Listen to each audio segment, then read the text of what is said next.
Alrighty, so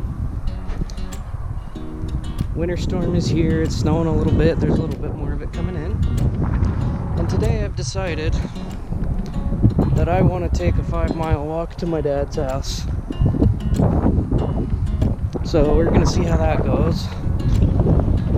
No particular reason why, just felt like it. So I'll keep you updated as I go.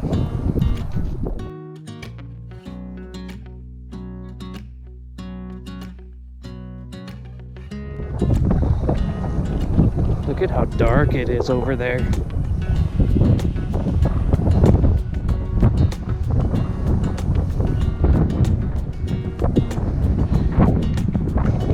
I'm kind of nervous I'm going to get hit by a car, but I don't think I will. I hope they're paying attention.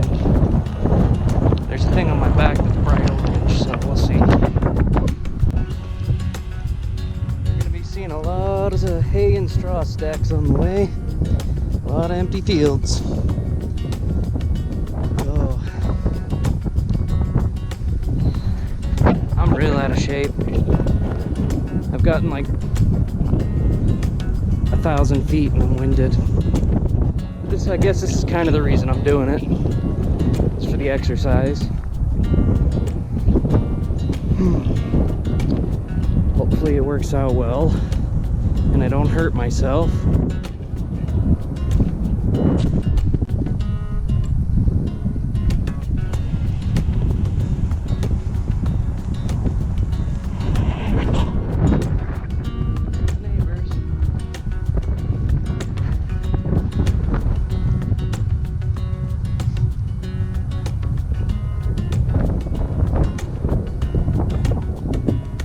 Snowing over by where my dad lives.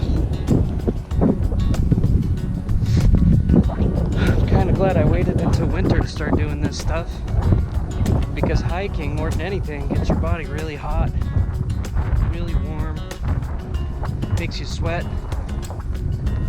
I'm glad I waited. There's an old farm over there, an old feedlot that looks almost entirely disused. I've been tempted to go stealth camping it a few times.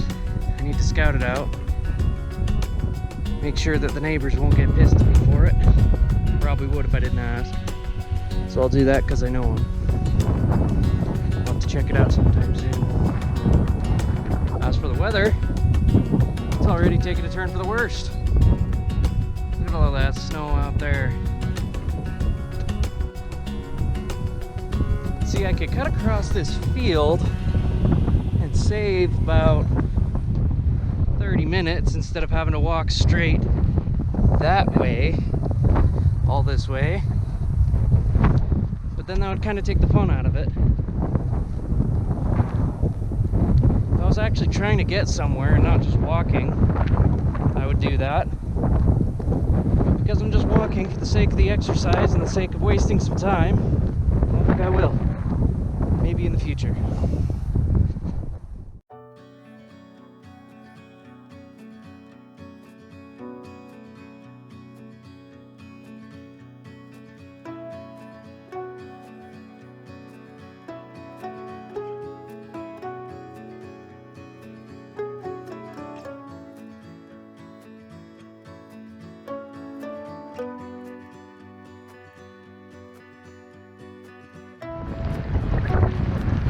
Another reason that I won't cut across the fields is you'll notice that these fences are marked with orange tips every so often. Out here in Utah, I don't know how it works for anybody else that might be watching this, but out here in Utah, the fences are marked with an orange tip within a certain distance of each other. That means no trespassing. You don't have to have a sign posted that says no trespassing. Because the law is implicit here. It's not a bad thing. It saves farmers a lot of work. It just makes some routes a lot longer than they need to be.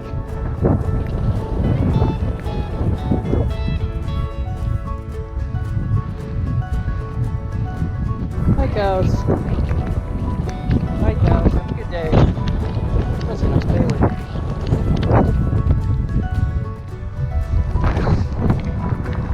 Snow's really starting to pick up. It's headed my way. You can see a gigantic wall of snow right there coming this direction. But we're gonna power through it. That's a nice looking tractor. It's a nice looking dog. That's a nice looking property with a nice looking tractor that's missing the whole transmission and PTO. It's another nice couple looking dogs. In my next hiking video, I'm gonna walk down that road where there's a really nice tunnel full of some cool graffiti and some not so cool graffiti. We're gonna follow that road and go to a really sweet abandoned pump house in that area. It's got lots of ghost stories around it. Allegedly it's haunted, but I don't believe in that kind of stuff. It's a bit of a hedgerow right here. Is a little bit of a welcome change because it's blocking some of the wind and blocking a lot of the snow. Oh. Makes keeping warm a little bit less of an ordeal. The snow's picking up a lot. Here's a cool old silo right there that I think would be fun to look at and go check out. Maybe spend a night in just for the funs of it. It's well posted, but we can talk to the landowners and see about that.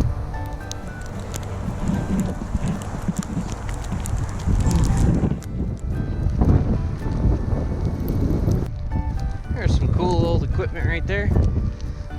Old four-wheeler, snowmobile trailer, a couple balers. I don't know what that is. That looks like a windrow. A little one. Maybe a little mini tiller or swather. Might even be a planter based on the tank right there. That tree went down a few years ago in windstorm. It's kind of brutal. It used to be standing like 70 feet tall, and now it's all hobbled over and sad.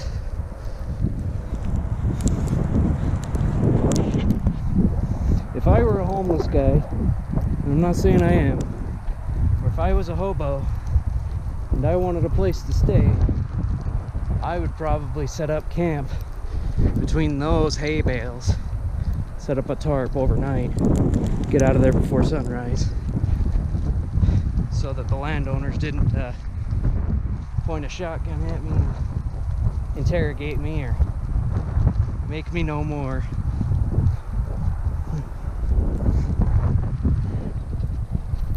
This is a real nice property. Some horses out there. Nice green grass even into the winter. Nice red tin roof.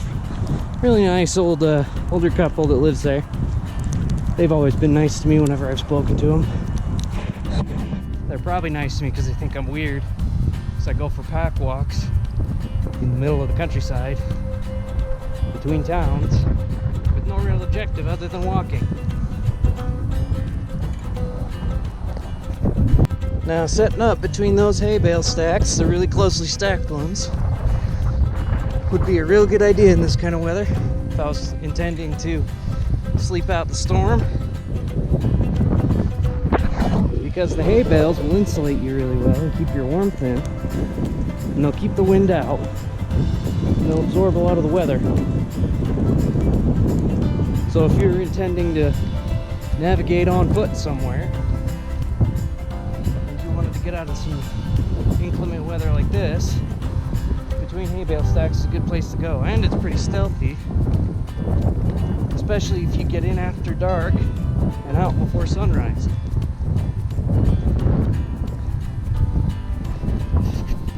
Out in the middle of the countryside, and all of a sudden you have these suburban style sidewalks and walls for the new water treatment facility. This is where all our poopies get cleaned. They get cleaned and made drinkable. Gross to think about in that context, isn't it? Technology is amazing though. Looks like the wind's calmed down a lot, now it's just snowing. It's actually warmed up a few degrees, as is consistent with snowstorms in the West Desert. Now I'll tell you, if I was homeless or a hobo or a vagabond or whatever, and I needed a place to hole up, that shed right there, either that shed to that half-demolished house and workshop with the other shed. Now, if you're staying in places like that, you want to stay where people aren't going to expect you to be. So maybe avoid the big workshop until after dark. Or set up in one of the smaller sheds where people aren't going to look and think, oh, that's a good shelter for a homeless guy to hang out in. People aren't going to look at that shed and think, oh, sleep, shelter from the storm. They're going to think there's rats, there's bugs, there's other stuff. Most of the time, it's just dusty. So that would be a good place to stay. Wait out the storm. These are the new subdivisions that are coming in. Townhomes and gigantic houses and homeowners associations. I'm not excited about that.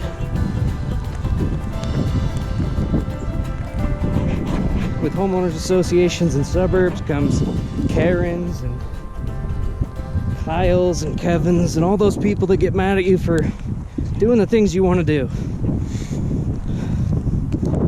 For walking and wearing the wrong shade of pants, or having grass and having the audacity for that grass to be an inch too long or a quarter inch too long, getting the police involved, and the next thing you know, your home is foreclosed because you didn't pull a weed. It's asinine. I don't understand it. I don't know why people do it. Anyway, check in with you at the end of the road.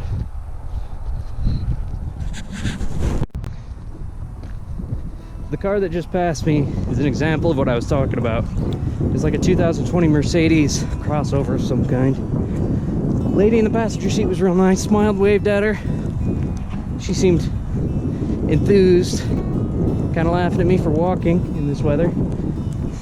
The guy in the driver's seat was shaking his head at me and scowling, giving me the stink eye. How dare you have the audacity to roam as you please. Some people's parents, right?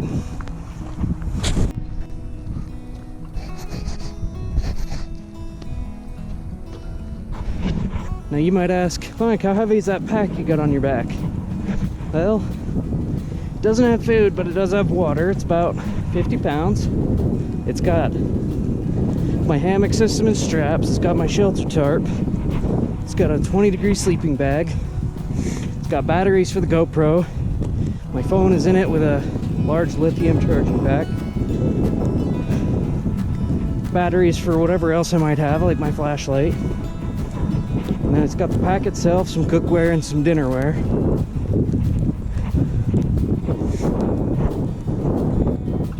Basically, I keep it packed in case I need to get out of somewhere in a hurry. The only thing I don't keep in there is food, which is going to change soon. Because I haven't found food that is justifiable in weight to keep in there. So if you're gonna pack a pack like this, you gotta make sure you have some bare essentials. Shelter. You can't even see my fingers through the mittens. Shelter of some kind.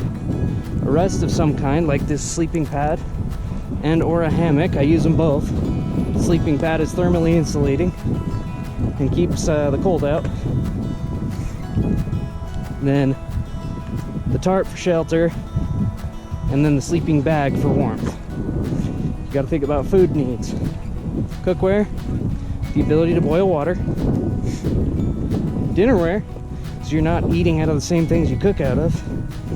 And a bag to transport all of them, like a mesh bag, so you can wash them in a river or something. And then obviously food and water. And then some ibuprofen medicine if you have it. I have iodine tablets and a life straw. So I have multiple modes of getting water. That's basically the gist of what I keep in my bag. This right here is the halfway point of our little walk today, about 2.5 miles. It's getting developed. I'm grateful because this used to be the single most dangerous road to walk on in Utah. I think in the past 10 years, 5 or 6 people have been killed getting hit on this road. One of which, his name was Nathan Hahn. They don't have any further information about, and nobody's come forward for the hit and run. So I'm glad they have this sidewalk here And I'm glad that they have this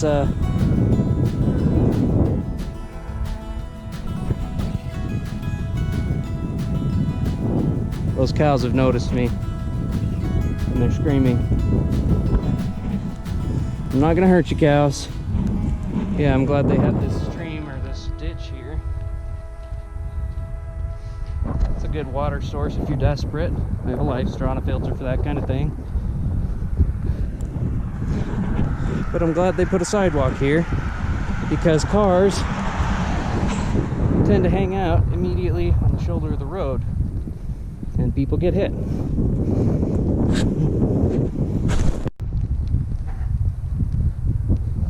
Now in this field, just about 3 months ago, there was a airplane that lost its engine and was able to successfully put itself down safely in that field. All it cost him was the nose gear and a little bit of whiplash. But the kid that was in the plane when the engine failed works as a dispatcher at the flight school I attend. And we were all laughing because I was outside working when it happened. Wish I'd gotten it on video. I'll post the very pixelated images from my phone for you to see.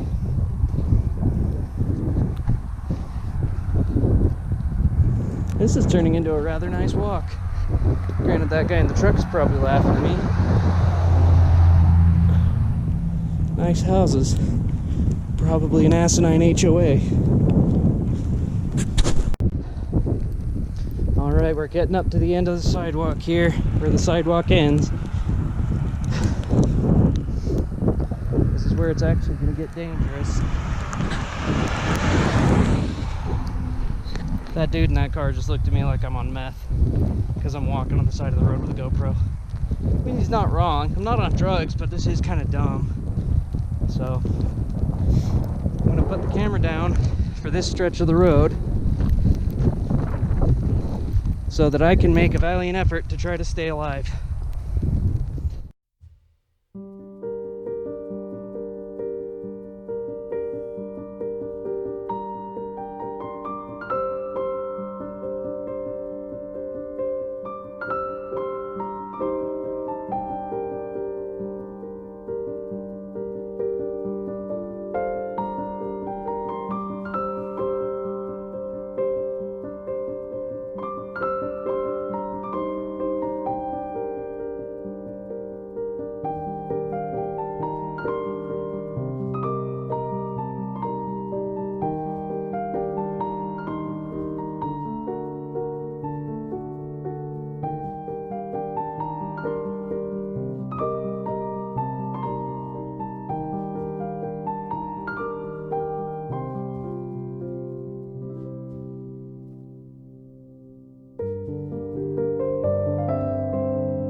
Another place I would stay if I was intending on waiting out the storm is inside that half a barn, whatever's left of it right there, or inside that half circle barn. Because I know the guy that owns the land, and he doesn't mind visitors. That, or I would set up a hammock out there in that distant grove of trees and just hang out for a few hours in a hammock and tarp. Hi, cows. Meow. Meow. Moo. Trying to communicate with my people. Meow, meow, meow, meow. Meow. Oh, that's why it stinks out here. It smelled like that skunk for 2 miles now. That's why it stinks. Because there's a dead skunk. And my lungs are on fire. Oh, no wonder there's no cows in this corner. Looks like the snow's starting to really come in now. I anticipate gigantic, sticky, wet flakes here shortly.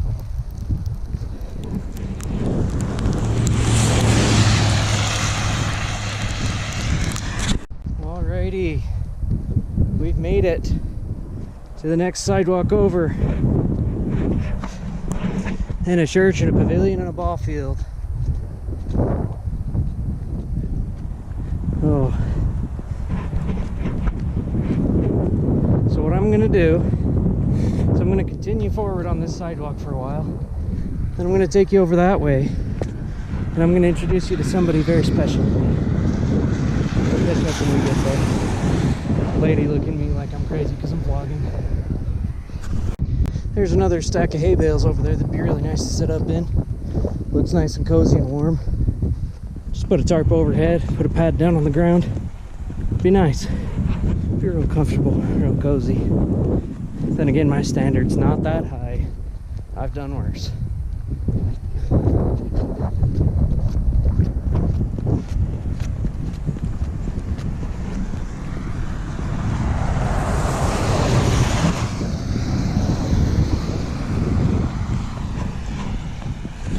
Alrighty. Oh, people looking at me like I'm crazy. Hope this person doesn't offer me a ride.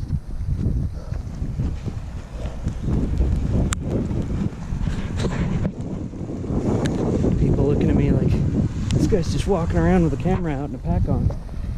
How dumb is he? Does he not see the weather outside? Well, yeah, I do. This is my favorite kind of weather. And I love being outside during it.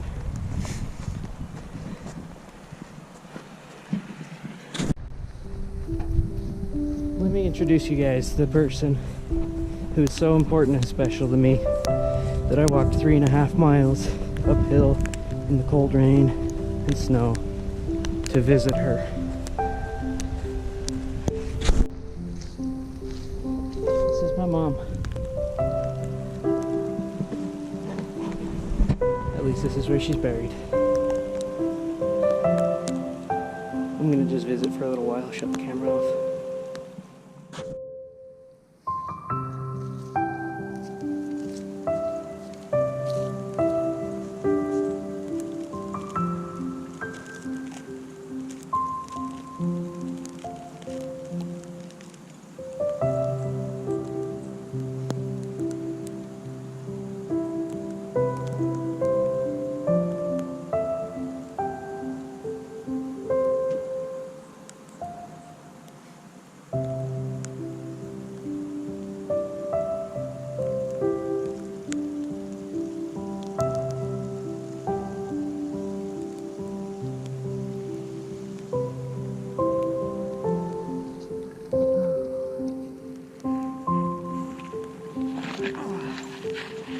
Bye, Mama. Love you. Come visit again soon. Now, Mom passed away at the beginning of this year at around February. I believe the date was February 16th. 2 days after Valentine's, I think. She had been struggling for years and years, 15, 20 years, with a cocktail of different illnesses and sicknesses. And she needed a liver transplant, but her other illnesses made it impossible. And she had a pretty painful and difficult life, but I think she did really well as a mom, and I miss her a lot. And she passed away about a month and a half after my older sister did, from pretty much unknown causes. That was really extremely difficult on our family. It's been a really difficult year for us. We've grown and we're learning to live without them, but it's still been pretty hard. Now, the point of this video isn't to be, oh, feel bad for Mike and his family because they go through hard things. That's not the point. Everybody goes through hard things. Some of us actively seek out hard things to do, like me, walking 4.5 miles through the snow, through the rain, uphill both ways to go visit Mom.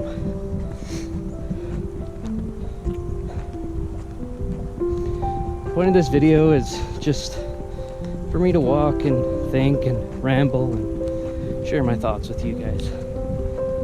So now that the hard stuff's out of the way, let's keep going with the walk to Dad's.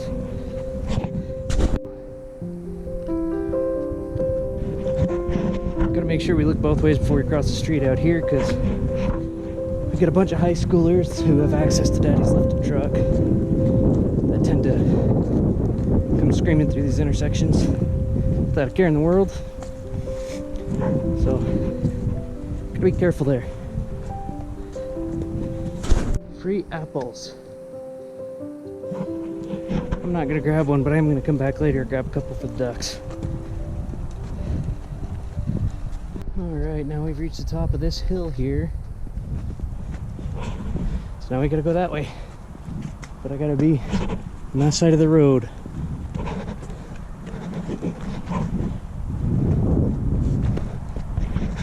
Making sure I'm not gonna get hit by screaming teenagers.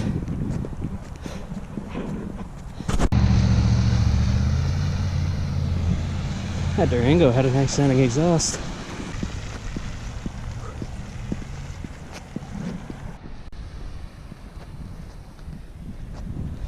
Both ways. Look how cool West Mountain looks right there with the cloud cover.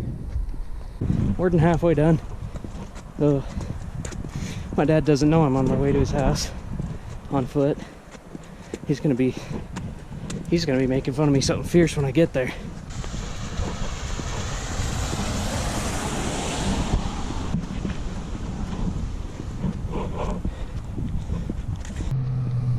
Alright, made it to our first intersection, or our first stoplight anyways.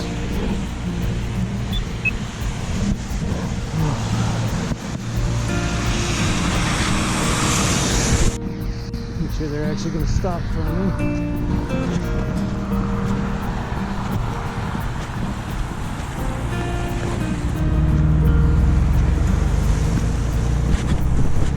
It's a cool little path. This here is the old Petite Neat School and Museum. Built in the late 1800s, early 1900s. Expanded upon by this ugly addition in the 50s. It's got a real nice steep hill there. It's great for ice blocking. It has a big stage to do movies and performances on. It's a really cool place. If you're ever in Basin, Utah, I recommend it. It's got a cool museum. Maybe when all this COVID stuff is over, you can come check it out. Here's the start of the scenic byway. If I wanted to take the most difficult and painful path ever to get to Santaquin or Nephi, I would follow this road for another about 40 miles through a steep canyon to the Wasatch Front. I would climb up to an elevation of about 11,000 feet, and it would be uphill the whole way, and I would probably die. So yeah, that's fun. There's a cute little cottage with a nice front area that's cozy. I like this. This is nice.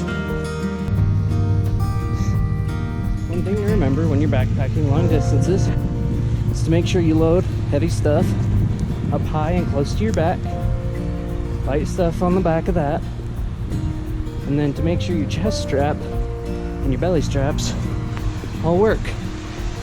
Because you want the weight to be on your hips and not your shoulders and your not your shoulders, but on your hips and legs. So just keep that in mind, because I failed. My chest strap busted. Now I'm starting to get pack palsy, which is what happens when your shoulder straps cut off circulation to your arms and they start to go numb. So I'm leaning forward really hard and pushing my abs out to support the pack on my core, so that I don't claw up my arms and die. So that's fun information. More free apples. Free if you don't get caught. Toyota for sale.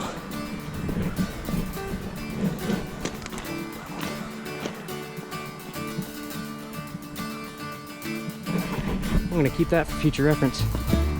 Alrighty, it's both ways.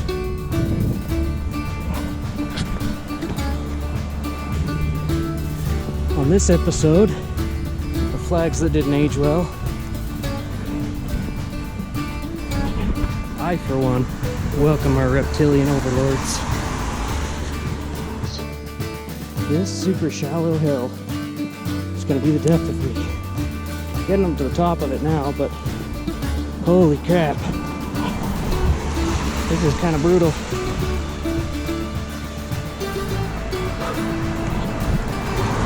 People are looking at me like I'm crazy, talking to a camera. Because I probably am.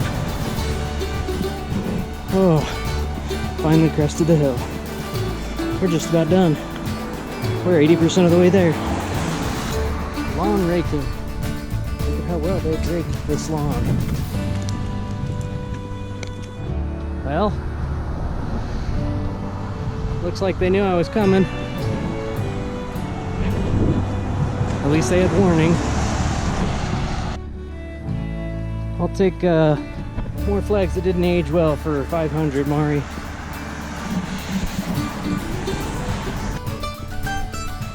Starting to feel my shins and stuff. Doesn't feel that great.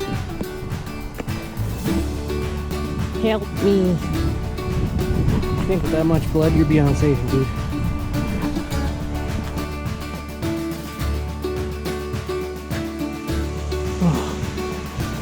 I live in the prettiest state in the world.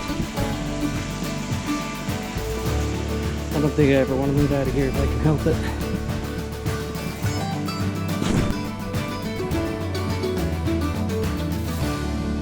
Alright, here's the park. I've got some shenanigans planned for this park that you'll see in a future video, and I think you'll like it. It really is a nice area. I wouldn't mind living out here at some point. Anyway, my dad's house is right around the corner. And for the sake of his privacy, I'm not going to show it on camera. So, if you liked what you saw, go ahead and like, comment, subscribe, and share with your friends. Check me out on Facebook. I'll post a link to that in the description below. Consider subscribing to my Patreon.